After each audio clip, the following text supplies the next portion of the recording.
Deep Concept Summary of The Psychology of Money by Morgan Housel।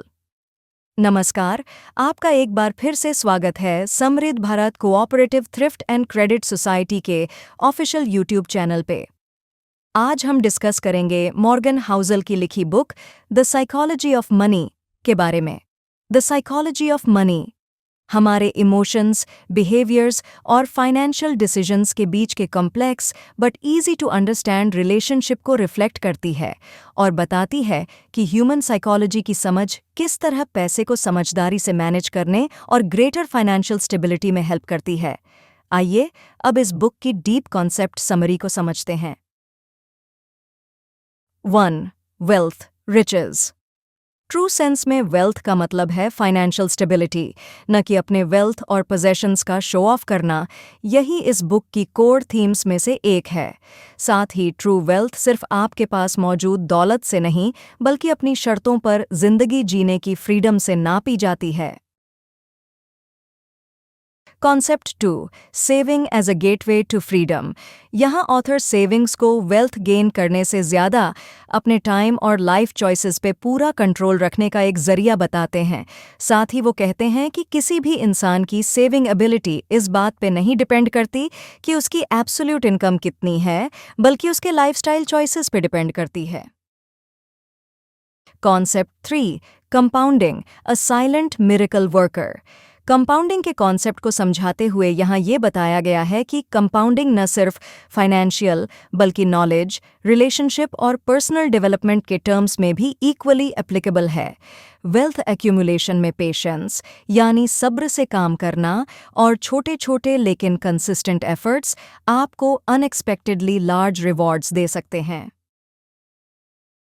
Concept 4. Getting wealthy versus staying wealthy.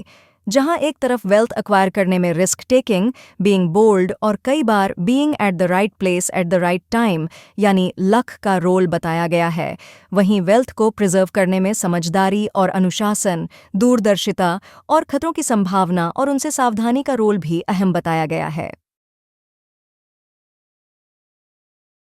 Concept 5. Role of reasonable behaviour over rational choices. लोग अक्सर pure logical reasoning की जगह emotions के base पे financial decisions लेते हैं। Personal biases यानी preferences और बिहेवियरल ट्रेड्स की समझ एक बेटर फाइनेंशियल डिसीजन लेने में एक अहम रोल प्ले करता है। Concept 6. Influence of luck and risk. Financial outcomes और सक्सेस में लक और रिस्क दोनों सेंट्रल रोल में होते हैं। फिर भी हम पहले से मौजूद हमारे बायसेस की वजह से लक और रिस्क के फैक्टर्स को कम इम्पॉर्टेंस देते हैं। इन फैक्टर्स को पहचानने का फ़ायदा ये है कि ये हमें दूसरों की सक्सेस स्टोरीज से आने वाले ओवर कॉन्फिडेंस से बचने और गलत डिसीजंस लेने से बचाता है। Concept 7. The seduction of pessimism.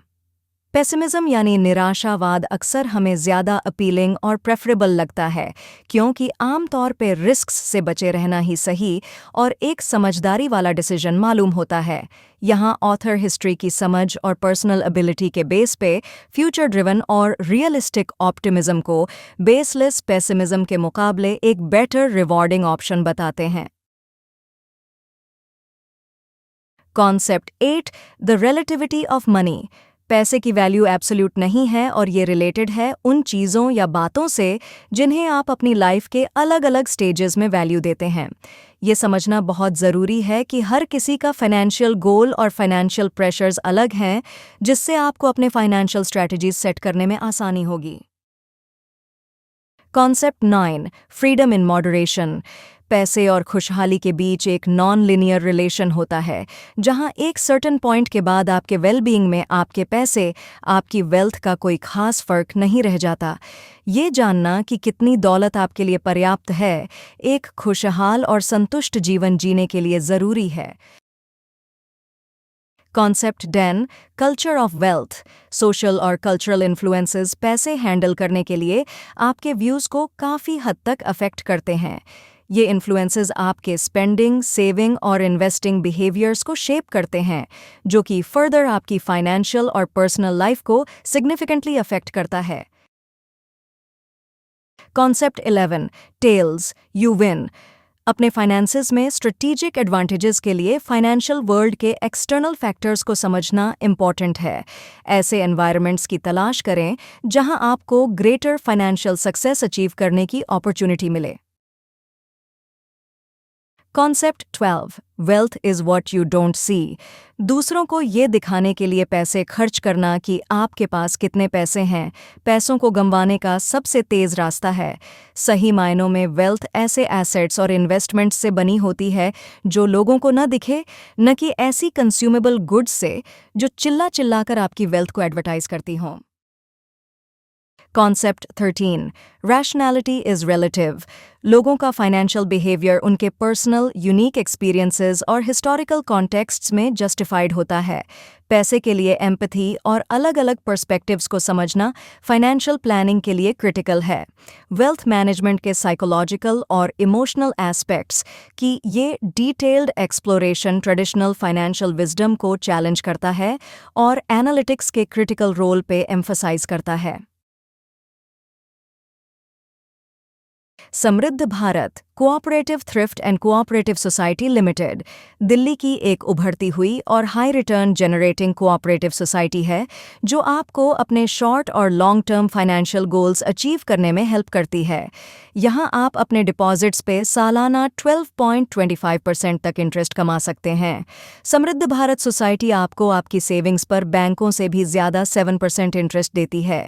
इसके साथ ही आपके बच्चों ही के लिए हायर एजुकेशन और ब्राइट फ्यूचर और शादी जैसे कामों के लिए आप हमारी स्वर्णिम भविष्य योजना में इन्वेस्ट कर सकते हैं, जिसके तहत 19 साल बाद आपके डिपॉजिटेड अमाउंट का 10 गुना अमाउंट आपको मिलता है। समृद्ध भारत सोसाइटी का सदस्य बनना बहुत आसान है। सिर्फ कुछ बेसिक आइडेंटिफिकेशन डॉक्यूमेंट्स और मेंबरशिप फ़ी जमा करके आप हमारे मेंबर बन सकते हैं और हमारी अलग अलग तरह की डिपॉजिट स्कीम्स में इन्वेस्ट करके बैंकों से ज़्यादा इंटरेस्ट कमा सकते हैं। सबसे अच्छी बात ये कि यहाँ इन्वेस्ट करने में आपको ट्रेडिशनल सिक्योरिटीज़ मार्केट का रिस्क नहीं रहता। साथ ही नया मेंबर बनने पर आप पाते हैं अट्रैक्टिव वेलकम गिफ्ट।